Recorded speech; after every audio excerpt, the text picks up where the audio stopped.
We Hello, are Tim Ryan. Hello, Zach Miller. I had to doing a How quick check to see what episode number we're on. 267 maybe? 267. Yeah, Like, 267. yep, here we are, live and in color. These weeks fly by. Have you changed anything in your background in a while? I don't feel like you have. I feel like we got a No, fun. Okay, same. nope. Maybe like a new Things are hat or moving. something. Things I'm are not moving sure. too fast to focus on backgrounds and all that kind of stuff, man. It's we got Okay. a lot of stuff that's going. A lot of things really moving really fast, as you know. Gearing up for the startup World Cup. We're going to put 56 days Virginia. away. We're going to be putting Virginia on the global stage again. So get your applications in. Well, as you know, it's like, man, the messaging is always so. It's been a super interesting exercise, and so a lot of people are like, man, I don't know if I can compete on that kind of a stage, but gosh, you just show up, right? I mean, like the people that you're going to meet by just attending this event could totally change the trajectory of your business within itself. So just show up, have a great time, drink a drink, have some food, meet some people, support fellow entrepreneurs. It's going to be awesome. Show up. We can't wait to see you. There you go. I got nothing else to say. Thanks for Yeah. taking my thunder. No, yeah, it'll be fun. It'll be definitely the largest stage, not just like the attendance, but the largest stage that I have ever stepped on. Yeah. Except for maybe like in high school when I It's was going to be fun. a thespian.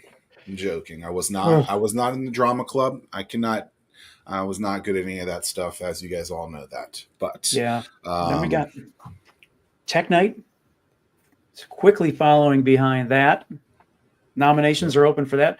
So yeah, I think that one of the nicest things that you can do for a fellow founder, a fellow business, is just take 2 seconds to nominate them to for an award. We got several awards to choose from: Entrepreneur of the Year, Startup to Watch, Innovator of the Year, CTO, CIO of the Year. We have 9 different awards to choose from. Take a couple seconds, nominate somebody, and it's all part of the storytelling aspect of what we're trying to do here. So that'll be a I'm fun night interested as to see well. who wins the WN award. First time for that, probably the most meaningful of all time. Is the first time I would think. So it'd be interesting to see who gets that. W is, I didn't know him well, but the time I had with him, there was like an He was, impact. You're just like, there's an aura oh around yeah, this guy. It's like, oh man, yeah. that's cool. I did not know him So, well either. I was super. It was really, really nice to hear how honored the family was that we were making this award in his honor. So yeah. rumor is they'll be in attendance for that night. Oh, cool. Same with Dan Bell. Dan was a tireless champion for the region, and we'll have an award in his name to honor him as well. So really, really good stuff. I'm excited about that as well. Tech Night. Just head to our website. All the info's there. All right. I'm excited for today's guest. We've known him for approximately 17 minutes. An introduction from Chris Tillett, City of Portsmouth, economic development over there. Shout out to Portsmouth. Shout out. Martin, I don't know if you know this, but like Chris Tillett is like the greatest business development dude, like on the street, like from an economic development perspective, like in the history of any place. It was, Like yeah, I agree. he's like, if you haven't gone to We lunch with him, make him take you to lunch, right? Like we he walked. just knows Was it every High Street? single. Yeah, we went Was it to High some Street we pizza were walking place. down? Yeah, But we were walking down as the three of us. I felt like it was a 3-person parade because all we were doing was just waving to everybody as we were walking down High Street. and it's not like he's the mayor or anything, but I mean, people treat him like that. I don't know why. But shout out to Mr. Christopher Tillett, who's obviously been on the show before. But Martin, welcome. Thanks for being here. It's unique. Yeah, So, I'm looking forward Thanks for having me. to diving in, if you will. No pun. oh, that's funny. Wow, look at you and your choice of words there, Tim. Mm. What are you alluding towards? Oh wait, what's on this coffee cup? That looks fun. It is. I I might think look. that this, I'm looking forward to this show. I mean, it should be just a chill vibe, like this whole, the whole show. Well, what do you have for me? Well, yeah. What do you got? What do you got going on? We're gonna go underwater and learn about the diving aspect. I think that we hear a lot about that, about the region, shipbuilding community. Always, yeah, there you hear a lot about it, but we've never had anyone that's under the water and seeing the things. Like how much time a day do you spend? A typical day, how much time is spent underwater? A typical day for myself or one of our divers is typically a minimum of 3 hours and as many as 10, depending on what the decompression limits you to. Wow. Physical aspect of it, is it a really labor intensive job that we're performing, which you can imagine that quite a bit of our work is labor intensive. How does Were that you work? were you a swimmer in high school, college, anything like that? Where I came from, we did not have a pool. We had ponds, not pools.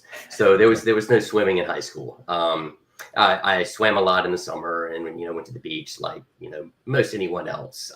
But to be clear, there was something.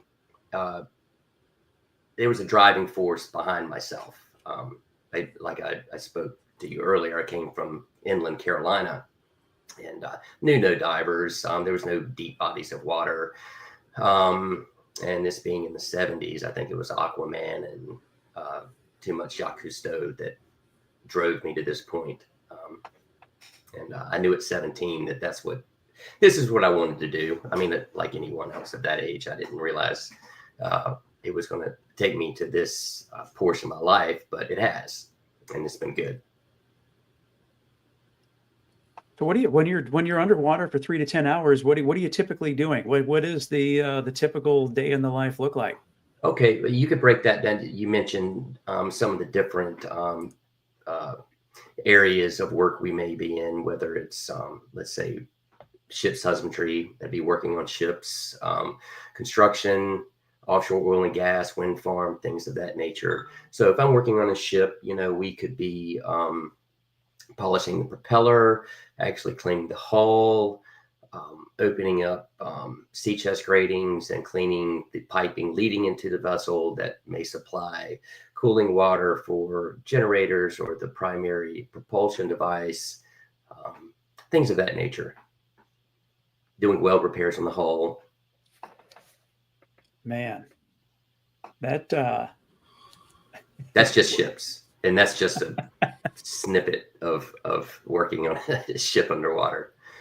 But anyway, yes. So the day can be very long, and those jobs can drag into multiple days or weeks, depending on the complexity of that job.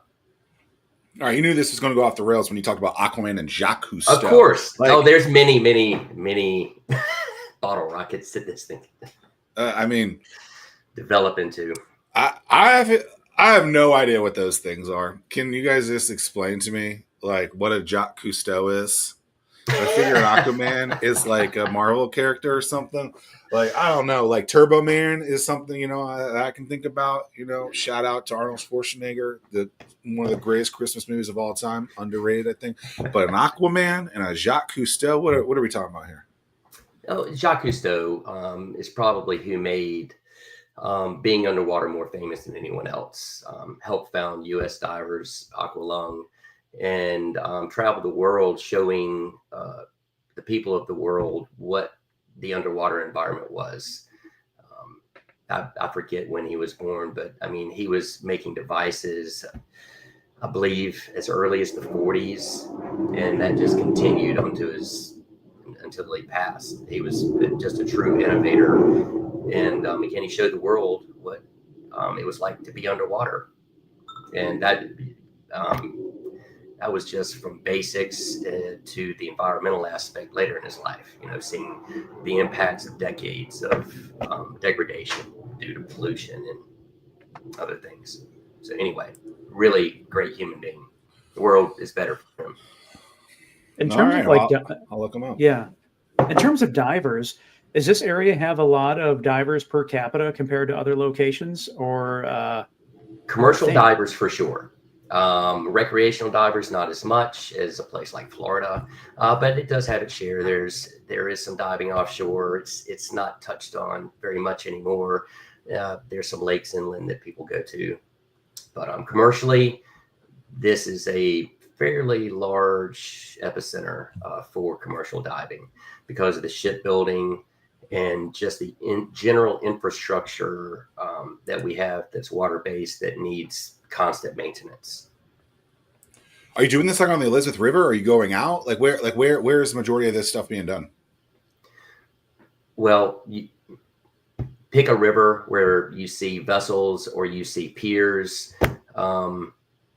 Anywhere where there's anything onloaded, offloaded onto a vessel, you're going to have an infrastructure built around that, and it's going to need to be built and repaired. There is certainly a lifespan. They're made with wood and steel, and both of those have their intricacies and their lifespans. Man, it's just something that I haven't really thought about in terms of Most people, like most people don't. yeah, because but we're surrounded by so obviously we talk about all the time. We're surrounded by so much water. Drive over a bridge. What is holding that bridge up? That foundation will degrade to a point to where it has to be repaired or it's impassable. You're going to have failure. You will have failure. Oh wow! So every bridge you pass over, everyone. Well, yeah, and so you look at how long like the James River Bridge is, the Monitor Merrimack, Yes. the HRBT, Chesapeake Bay Bridge, and all, or just the power lines going across the James River. Yes, you know. you may have seen it mentioning that they did some major repairs on the abutments for them a couple of years ago. Those transmission lines that run across, yeah. So it is a truly interesting field, and you can go in so many directions. There's just so much to be done. The engineering, the equipment that it takes. It's a vast group of really dedicated and intelligent individuals that really keep all of this going. Well, and I would imagine from a bravery standpoint, one, to be underwater, not claustrophobic, and having like you have to. I would think you have to have a little crazy in you to You nailed it. You started off maybe a little off base with the heroic side of it. I think the crazy may supersede all of that. But yes, to your point, it does take a unique person to do something that would make most people want to hide in the closet. So, yeah, there's an interesting group of people that make up this industry, and yeah, it's fun. That's part of the fun. All right. A little wild. I mean, the heroics are probably because of Aquaman. You know, you're bringing people through it. Well, I mean, it's just like I would imagine the military, the Navy would provide a lot of the people that you hire. I would think they used to. That's where I began my career in 1988. Got out in '93, and I haven't stopped being in the water. So, because yeah, I mean, like just like EOD. The explode for the I'm trying to think explosive UXO, ordnance disposal Mm-hmm. people for like that's just a tight knit community, and I would imagine all the underwater divers and the underwater welders they would all have like a super tight bond with one another. I would very much so. We have industry parties, not even necessarily like company gatherings. We have industry gatherings specifically for that, and some of those aren't suit and tie kinds of events. Okay, so you get out of the military, you decide that hey, like I want to do this diving thing, I want to create a business. Is it anything like that? Like how did all of that come about? So that was a big failure initially. I'd started a small like hull cleaning business, and when I say hull cleaning, I mean like for private vessels, smaller vessels. And I had another business venture, some batting cages at the ocean front that kind of went high and right. And so I needed a real job working for someone else with some guaranteed income. And so I went to this company, Chesapeake Bay Diving, and worked for this company for quite a few years. And then the owner gave myself and two other, at the time, young men, the opportunity to purchase the business. And that's where we came in. That was in the early 2000s when we took over the business. Was that a big change for you? Because you had just been the guy kind of doing the work, and now you're going to have to be the guy that kind of oversees.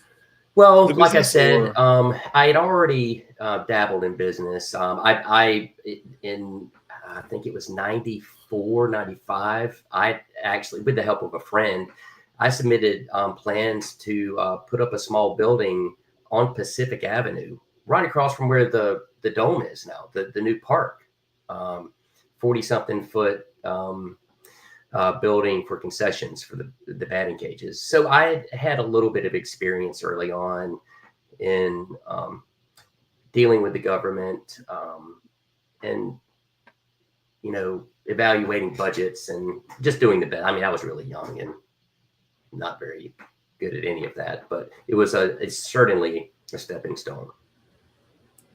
Yeah, no, that stuff is fun. Fast forwarding today, I'm sure I know the answer. More fun to be underwater or more fun to be the business owner? And I'd much rather be underwater. I don't get to do it very often. Last couple of weeks, we've been so busy that I had to supplement some dive teams, and I take zero leadership role, none whatsoever. If I go on a dive team, the men that are being paid to supervise, that's what they do, and I just dive.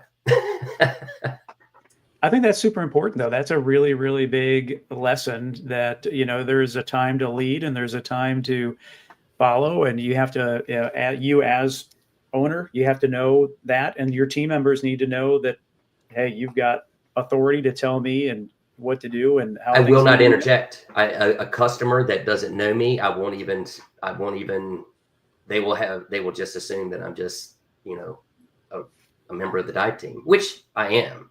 But yeah, the supervisor has control of the entire operation, and I'm simply there to do what needs to be done. And that's cool. Okay, but you swim a little growing up, but now. Oh, absolutely. Yes. Every single opportunity I was given and took. If I went on someone's property just to go swimming in their pond, maybe without permission, but so I would get some water time, go swimming. Okay. So what do you think your 50 freestyle time would be these days? Oh my goodness, I have no idea. The last time I got timed was in the Navy, and I think my 500 was, I think 905 or something like that. Okay. Well, I was super skinny, still am, but yeah. 9 minutes. You gotta swim all day and you can only do 9 minutes? Come on, man. You can be faster than that. For 500 meters. Okay. Yeah. Okay. Yeah. So what's the craziest thing you've seen in the waters here? So I've been waiting for that question too. Hoping for it. I'm hoping it's like a mermaid. Well, I mean, something ridiculous. Thinking about how much of the underwater is unexplored and undocumented. Yeah. So crazy stuff. It would be, inanimate objects would be just random UXO unexploded ordnance. But honestly, I think an Atlantic sunfish up close and personal is probably one of my favorites. I've seen sharks and all kinds of crazy fish and things driven in by the Gulf Stream with a southeast wind. But I think the Atlantic sunfish is probably one of my favorites for being in nearshore activities. How just for reference, how big is the Atlantic sunfish? Man, that's a big fish. Is it? I don't want to exaggerate, but I think the thing was probably, I don't know if you've seen them. It's a really odd looking creature, but I think it was 6 or 7 feet. Yeah. look that thing up. That is a crazy. Wow. They're massive. They're big fish. I have no idea how they survived evolutionary. Atlantic sunfish. That's what you said? Yes. It almost, I mean, when you guys see this, you're going to believe me when I say this, but it looks prehistoric. It does. You wouldn't think it could swim fast enough to have survived, again, evolution. It does. It can move out pretty quickly. That is a gnarly looking little sucker. Mm-hmm. You know, Yeah, we saw Jaws that just down. hit 50 years? Oh, I did. I saw that. that the other day. I can believe What that. So just one of them? Or were they swimming in? No, I just saw one. Oh, and you know what? Another thing in the same place. This would be at the down in Duck. Holy moly! Look at that. Right. This is you. I didn't want to That's exaggerate. Martin right there. Oh, they my. are large creatures. Migrating stingrays. Like just a football field of stingrays. And fun fact, they won't swim through a pier. They will actually all go around the entire pier. The whole, whatever you want to say, whatever they're multiple. That's wild. Is there a reason for that? I don't know. I don't know whether they kind of visualize the whole thing as a solid. You know what I mean? The piles. I don't know if that's their perception. That makes sense. Yeah. But anyway, yeah, that's fun. Honestly, there's not too many crazy things down there. Just the normal. We do see sharks. We do see many different kinds of fish. And it's But like sharks in the still Elizabeth River interesting. type of thing? I've never seen one in the Elizabeth River, but to be clear, even in Rudy Inlet down at the ocean front, many sightings of bull sharks, which that's notoriously the most dangerous shark on the planet. Yep, you can check that out. Yeah, statistically, that is the most fearsome and dangerous shark you can. Wow.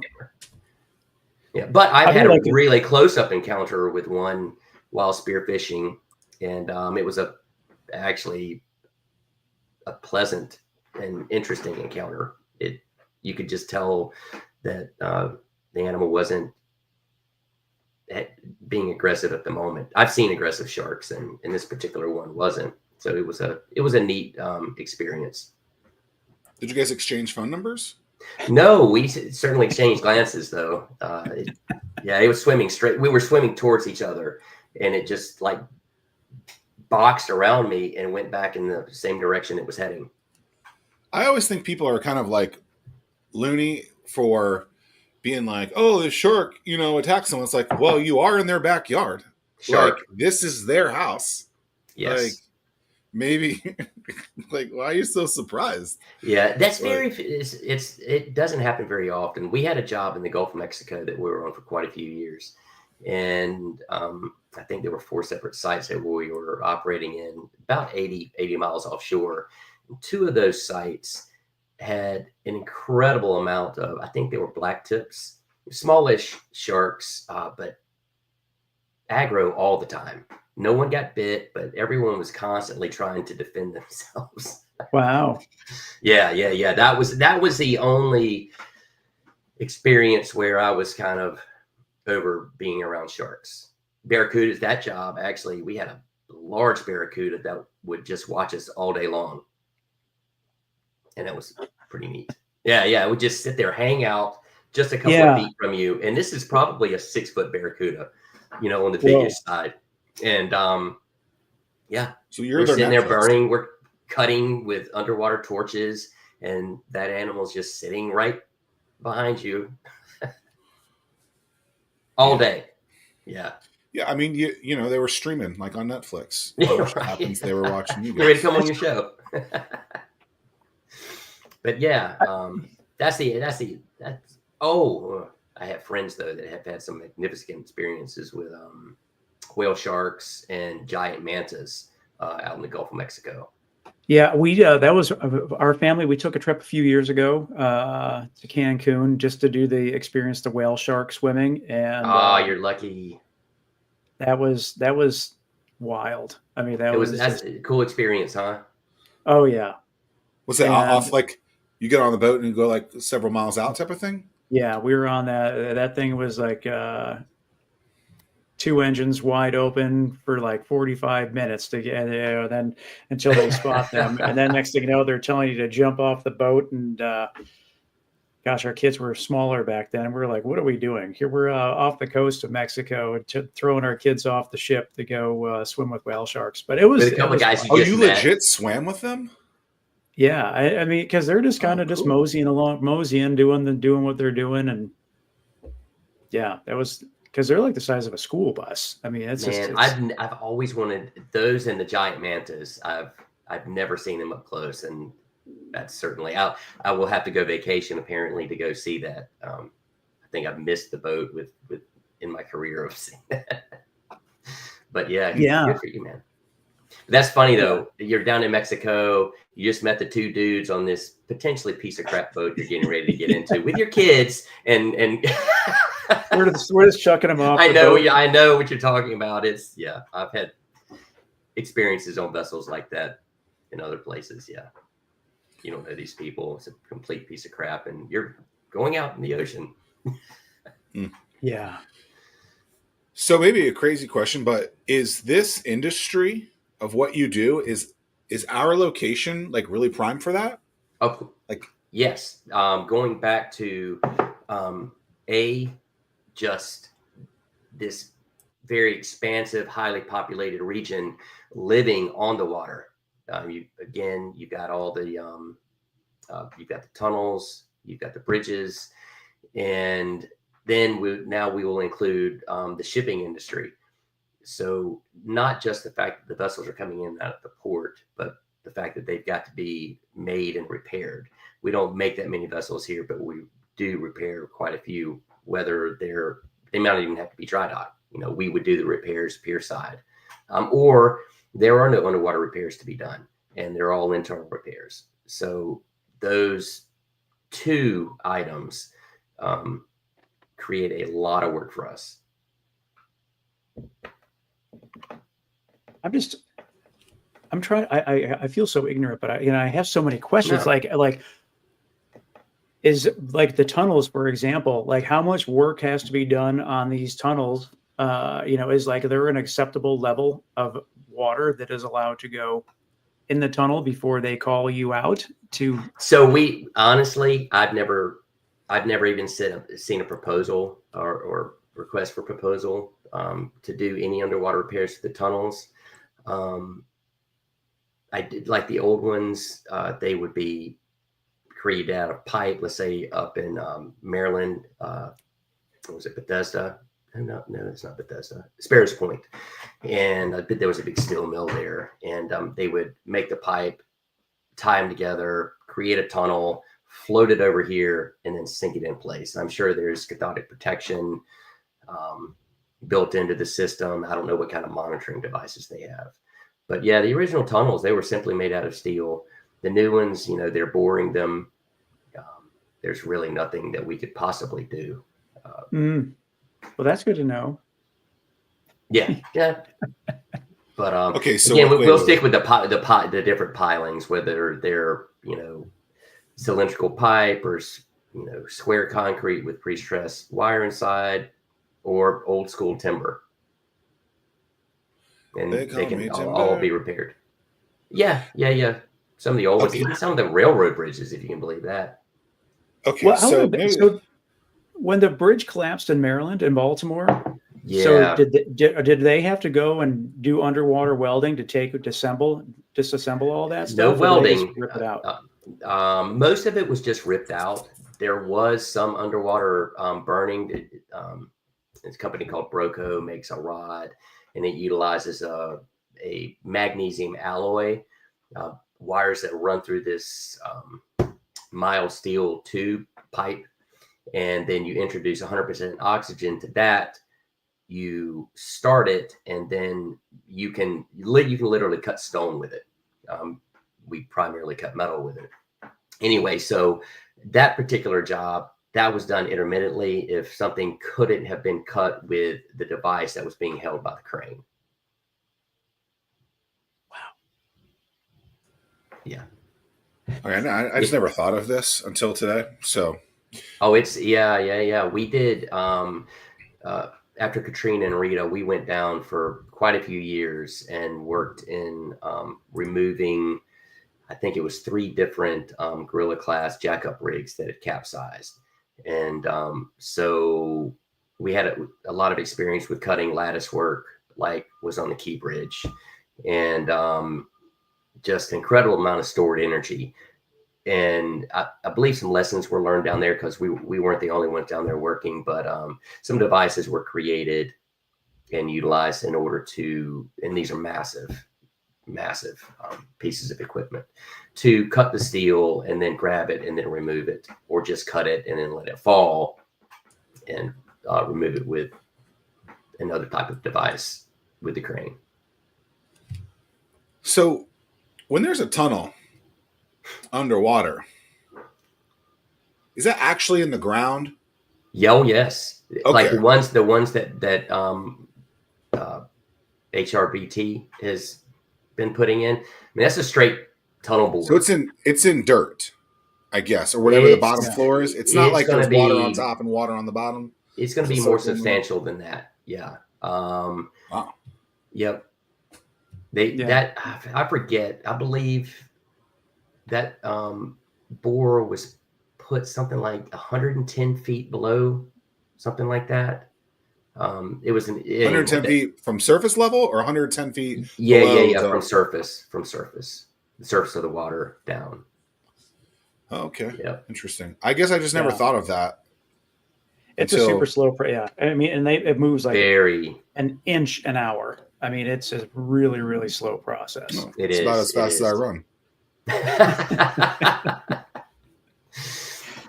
But yeah, that's I can't speak too much about that. But we've had done a couple of things out there for that project, but I get to hear people talk about it, and so unfortunately, my knowledge base is pretty small.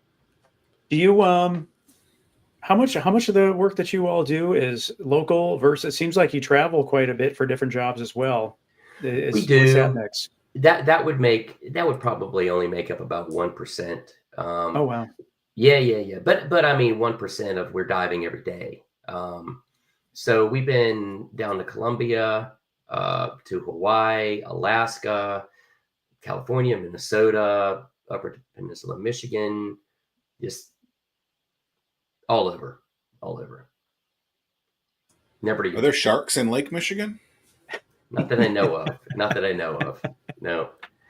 What about the I did get to dive Lake Superior the first time it had frozen over since like 1978 or 79. Yeah. Oh wow. Yeah. We had, speaking of Minnesota and the UP of Michigan, 2 Coast Guard icebreakers had been working 24/7 for who knows how long. And both of these vessels, the rudders nearly fell off. Like literally there was one fastener out of, I forget, but let's say 10, there was only one left. And we got a call from the Coast Guard. Initially, the first one was in the Upper Peninsula. We fixed that one. And then 2 weeks later, we got a call to go to the UP for the exact same thing on another vessel.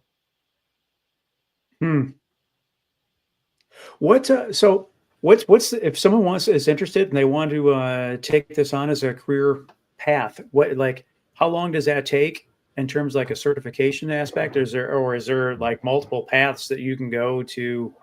Maybe you want the welding path versus something different. So you could go to the Navy.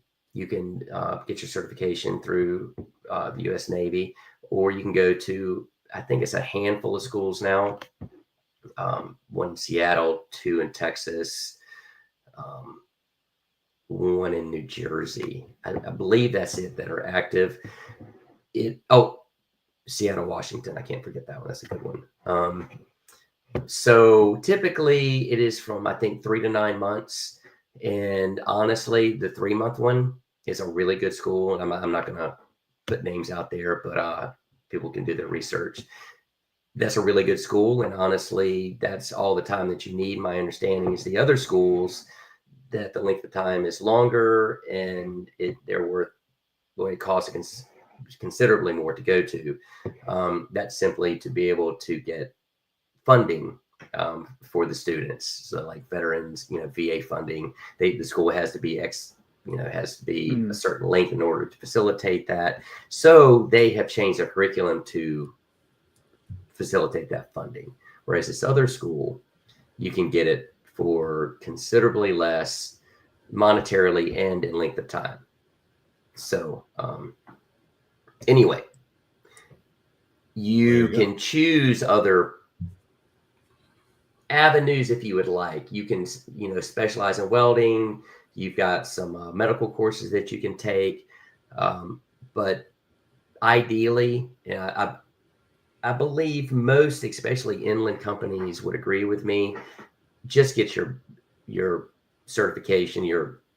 All you need to do to dive commercially. And there's only one. That's it. There's no additions, nothing else. Interesting. Everything else you have to earn by time in the business, because you can't learn what you need to learn at that school. They're not going to put you in situations that you. Oh yeah, it's a very fluid environment, as you can imagine. Do you track how much time you have underwater, like pilots track flight hours? Is there some sort of mechanism for that? Mandatory, because at a minimum, every dive you make is logged, and you are supposed to maintain a log book. So yes, everybody should know the amount of time that they have underwater. Interesting, because I would imagine I'm looking at some of the pictures on your website, so it looks like you can go down with the tanks, or you can just go down there with a tethered system type of thing. Yeah. We are always surface supplied. The tank is for an emergency only. That is it. And those are. I think that our website's very antiquated. We're getting ready to redo that along with everything else, but the majority of those are from the Gulf of Mexico on that particular project I was telling you about. It was deep. We were diving well over 300 feet with a Coast Guard variance surface gas. So it was it was awesome. Wow. I'm not even, so I guess try and act with like it wasn't. So like, what's the longest that you could stay underwater with surface supplied oxygen? That you could stay there almost like an endless amount of time, I would think. You cannot. You cannot. So let's say at 30 feet you've got about 5 hours. So this is the dive tables are created for a time at depth, and so you're going to, let's say, on gas a certain amount of nitrogen into your system if you're breathing air. So you're going to take this inert gas in, and it stays in your bloodstream. And as you rise, that has to be processed through your lungs, through your cardiovascular system, and primarily. It can come out through your skin as well, but that takes time. And so the deeper you go, the longer you stay at depth, the more that inert gas, and it depends on what inert gas you have. If you have a heliox mix, because you need to get rid of the nitrogen, because nitrogen becomes narcotic, if you will. So let's say for every atmosphere, every 33 feet is like having a cocktail. And so those cocktails will add up every 33 feet. So at a point, you have to, you will not function properly. You'll be drunk. And which that is immediately, when you come up, there is no lasting effects. That effect subsides as you come up, equally. Wow. Yeah. So again, we will switch to a helium mix in order to compensate for that. And then this whole physiology side. Now we also have to decrease the oxygen because oxygen becomes toxic the deeper you go because of the volume of air that you're breathing. You've got to think about the additional amount, the quantity of gas that you have. Is all that done? Is there a program that will do that automatically, or do you all have to like? We still, it's I'd say 99.9% of everyone still does it.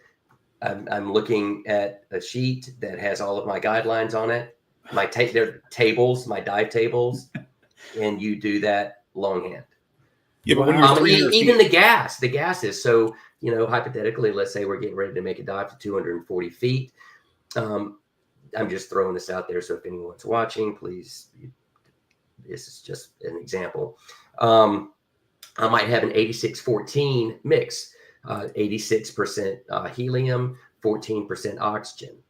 And you'll notice that is not 21%, which you're used to seeing as our, what we require physiologically. So you have to bring that gas down so you don't have like pulmonary O2 toxicity. Or it's amazing to me how central nervous system. Yeah, it's technical all of this is. This is It gets the deeper you go, it gets extremely technical. I've got a dive log from a guy who was over 1,000 feet, and his percentage of oxygen in the mix was 0.5%.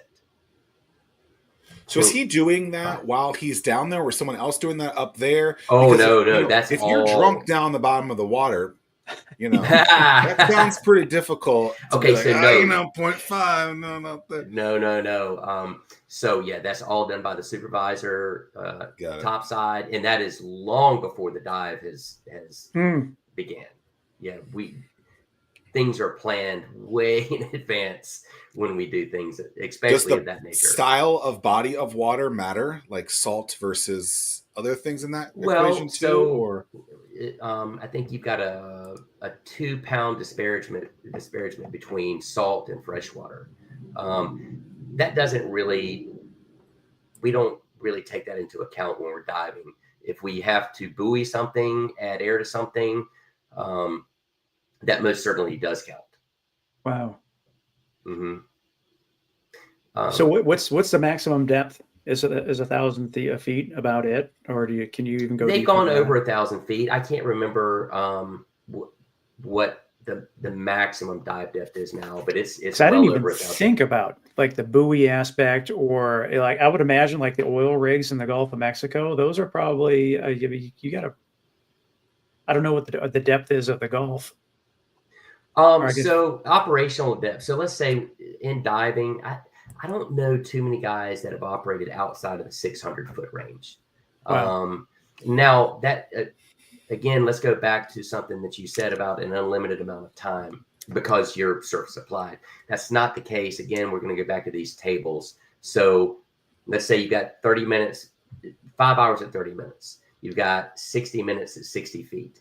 So you notice that there's a difference there. It continues, the time at depth continues to go down the deeper you go. At 300, a little over 300 feet, we actually had 15 minutes of time for tangible work. And that's it. Wow. Yeah. So the more I hear, the more I hear this, the more dangerous this actually sounds.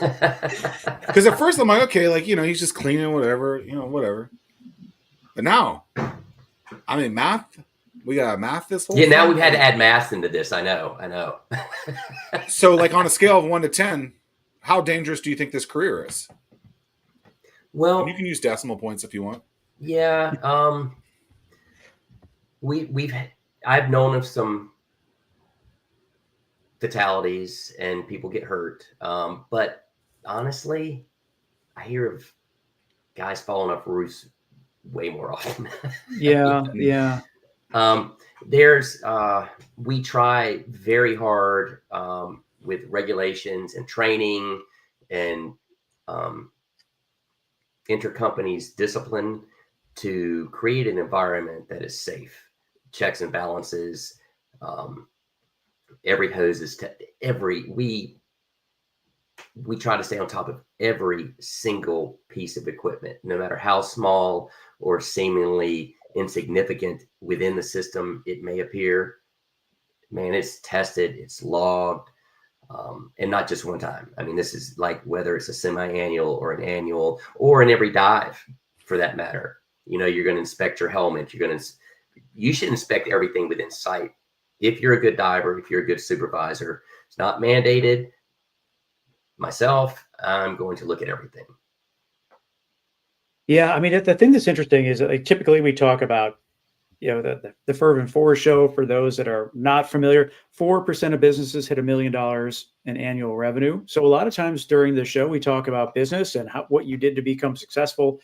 But the other thing that we do here at Innovate Hampton Roads is serving as a storyteller of the region. And like this episode is very unique in terms of sharing the story of, this is a very highly specialized skill that it's a lot of fun, and I'm proud to be a part of it. Yeah, that's very specific to this region. And yeah, very, very, way more specialized than I ever even imagined it would be. I feel very lucky to have fallen into it, and I've met some incredible people.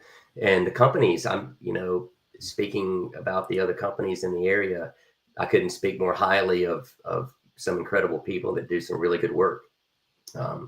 So yeah, you just don't think about the stuff that you do.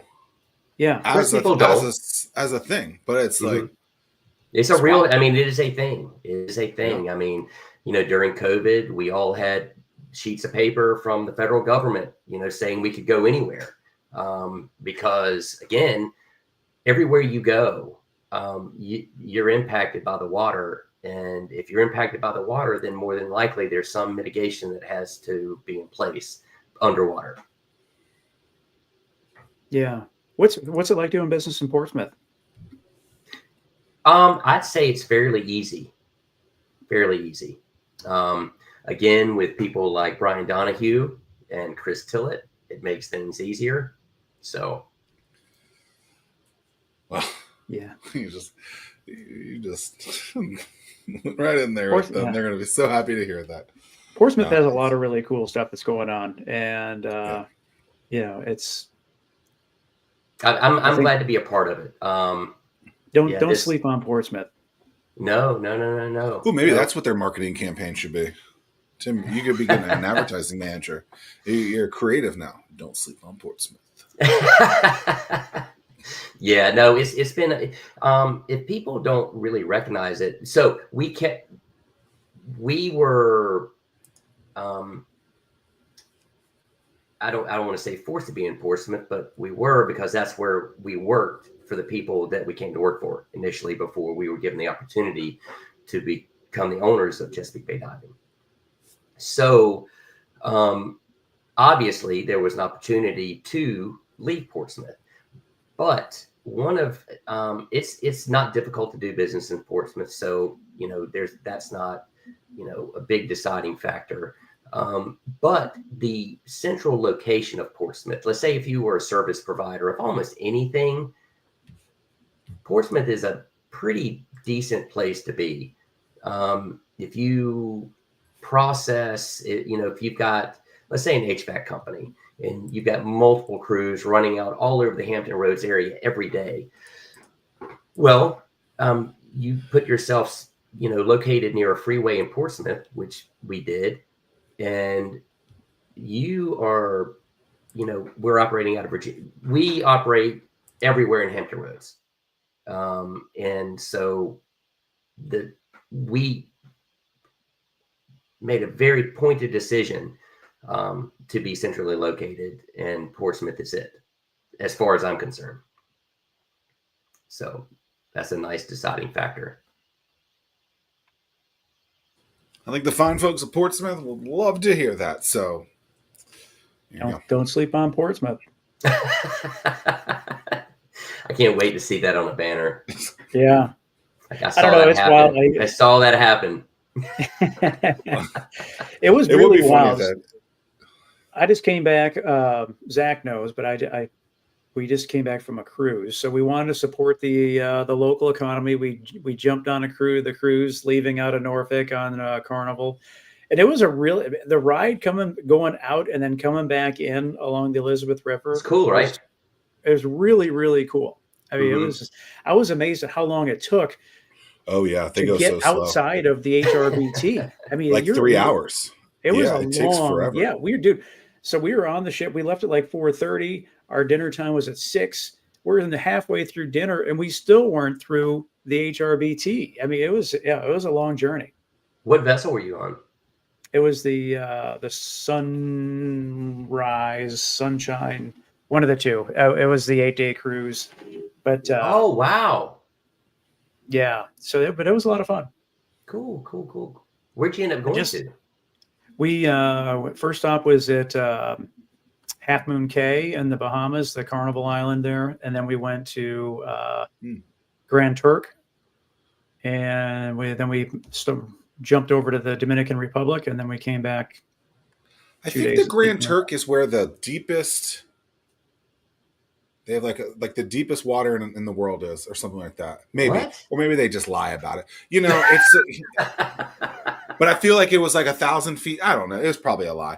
But like they get you and like you can see, and then if you go over this, it's a black hole. You know, only $40 to get on this boat ride. You know, something like that probably. But because yeah, I feel like I've been to Grand Turk. Yeah, it was. I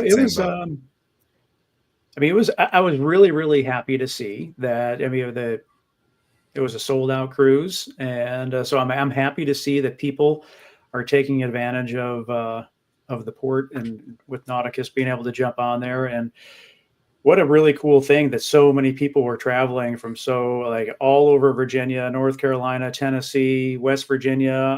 There was a strong presence there, but all these people traveling into Norfolk to get on that cruise ship was really cool. I think this is the first time they've done year round too, right? In its history.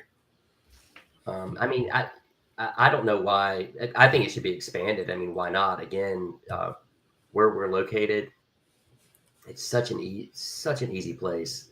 It was wild to see when we left the pier how they to go through the turning process to turn the ship. Oh, right, takes up almost the whole width of the Elizabeth River. It was wild. Yeah. Those boats are massive.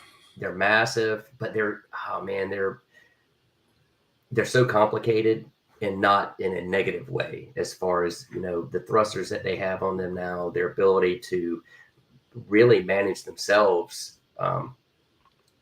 with little human oversight. It's really cool. That's been pretty neat. When they have to get cleaned or whatever the technical term is, like how long does it take would they dry dock something like that, or would they do No. So there's a local company, Seaward. They have proprietary machines, and they could, again, whomever's watching, don't be critical, but I would expect they could clean a Carnival vessel or something of that size 2 to 3 days. I mean, 100%. And how often would that have to happen? So summertime marine growth is near exponential to what it would be in the dead of winter. But let's say quarterly, I would expect. And what drives that is fuel consumption. That's what I was going to say. I would imagine that's also very technical in terms of how much you save in fuel.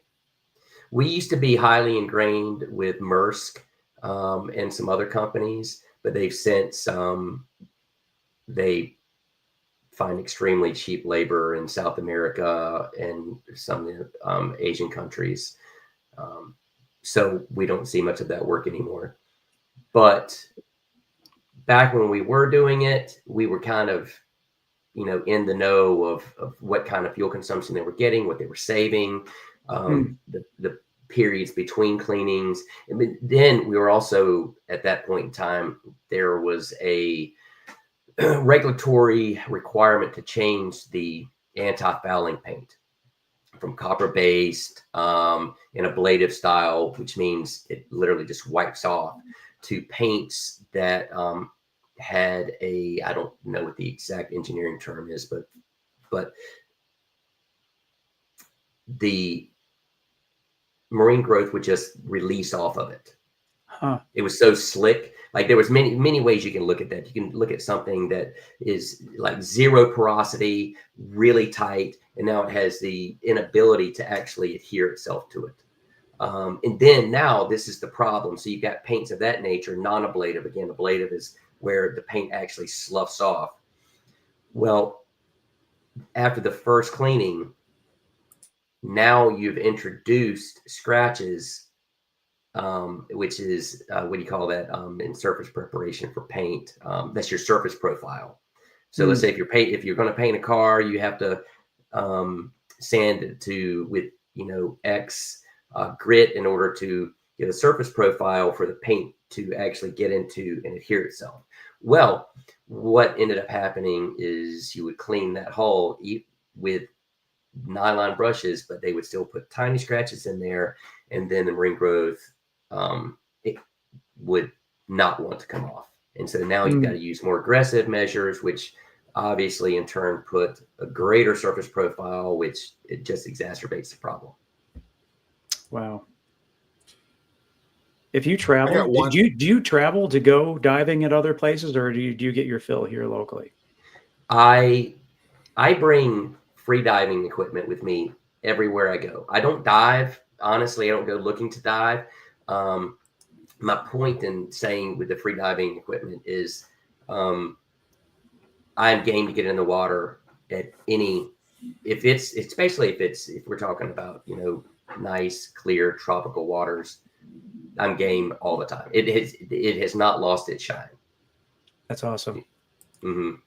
You ever seen any pirates? I do not. Today's pirates, I want zero parts of. Goodness. Yeah, that's a whole nother show, I believe. That's pirates are scary. Pirates are scary. I've got friends that have had to deal with them. And, that's a serious problem around the world right now. Yeah. Yeah. And it's no joke. Well, I hope at some point you find a sunken treasure. That would be nice. Yeah, I did. I got to dive on what was supposed to be the Juno, which was a Spanish galleon off of Ocean City. It's one of my first really cool jobs. That was in 180 foot of water off of Ocean City. And I forget, we were on the sister ship of that fishing vessel they made that movie about years and years and years ago. Anyway, that was just a cool little side note. But I got to do that one time. Yeah, I was like, I think I was 27, 28 years old, and I'm out looking for sunken treasure. Well, and I would imagine it would be interesting to know how much either shipwreck or aircraft or just wreckage in general is along. Oh, there's a lot. Fishermen, commercial fishermen have what's called a hang log, and they are thick. And it is, again, going back to everything you just mentioned, all over the place. Yeah. Wow. So we like to end every show with a very specific question. So we actually lied to you and we said we were going to wing this whole thing. We had one question. Maybe I should have watched a whole show. All right. There's some variation of it, but there's no wrong answer on this one. There is not. But Tim, you want to do the honors? Well, I guess when you are above water and you're on the surface, you're looking for a place to eat. Is there a restaurant or a region, food of the region that we need to market ourselves after? I'm going to say the leaping lizard. Okay. If you're not familiar, it's on Shore Drive. If you're coming from the ocean front, before you get to the tunnel on the right-hand side, it is a farm to table. The gentleman that owns it, he travels across the country. He does some research prior to, and he will drive around and he will research different food items from different places. And he will come home. He's a very intelligent person that I've got a lot of respect for. And you will not go wrong. From breakfast to dinner, desserts, it doesn't matter. It's made in-house with very specifically selected ingredients. Selfishly The speaking, leaping lizard. this is why I like this show. So I learn about new places to check out. Very cool. All right. Martin, this has been absolutely lovely. Learned a lot of things I never thought happened. So thank you for that. Absolutely. I look forward Jacques to getting Cousteau. on. That's what I was about to say. You know, Jacques Cousteau. I'm going to do a little Jacques Cousteau YouTube. Looking through tonight, and we'll see what happens. I don't know what to expect, and the Aquaman, whatever. So Well, yeah, Chesapeake Bay Diving. Who thought that there was such a cool story and cool company right in Portsmouth? Very cool. Thanks for having me. Appreciate it. thanks for your time. Peace.